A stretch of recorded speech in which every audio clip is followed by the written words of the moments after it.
De base, les Quatre Fantastiques devaient faire partie du roster de Marvel versus Capcom 3, mais à la place, ils ont mis le Super Skrull pour compenser parce qu'il y avait des problèmes de limitation au niveau de la technologie de l'époque, surtout à propos des quatre personnages des Quatre Fantastiques. En fait, chaque personnage comportaient un problème qui les rendait difficiles à animer ou c'était difficile de les imaginer un moveset.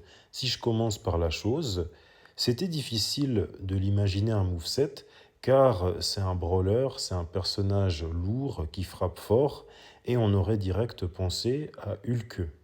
Johnny Storm, tout feu, tout flamme, c'était difficile de l'animer parce que les effets spéciaux auparavant, il n'était pas assez avancé.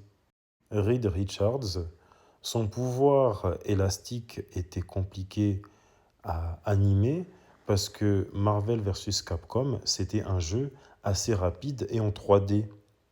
Et pour terminer, Susan Storm, elle était encore plus compliquée à animer parce que c'est la femme invisible, elle fait des champs de force, donc ça aurait été difficile d'essayer d'imaginer un moveset si elle était assiste pour un personnage et un moveset pour elle-même.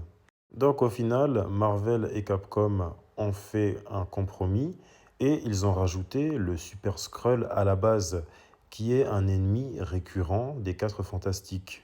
Les deux ennemis récurrents des Quatre Fantastiques qu'on a pu avoir dans Marvel vs Capcom sont le Super Skrull et Doctor Doom, mais pas de Quatre Fantastiques au parage.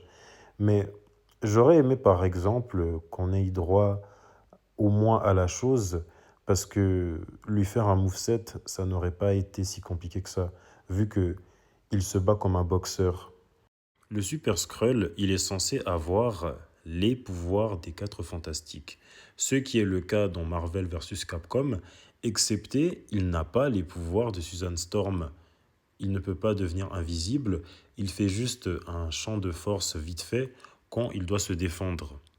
Les Quatre Fantastiques ne sont pas apparus dans Marvel vs Capcom, mais je pense qu'ils apparaîtront dans Marvel Token Fighting Souls parce que le système de combat par équipe de 4 contre 4, ça a été dit dans l'histoire que ça a été basé sur les Quatre Fantastiques.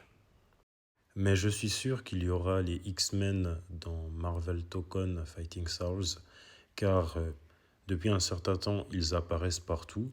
Déjà dans Marvel Ultimate Alliance 3, ils étaient disponibles en DLC en 2020. Dans Marvel Rivals, ils étaient tous disponibles depuis l'année dernière. Ils ont aussi eu le droit à leur propre film dans le MCU, et ça aussi l'année dernière. Ils apparaîtront également dans Avengers Doomsday, alors je suis sûr qu'ils seront dans Marvel Token.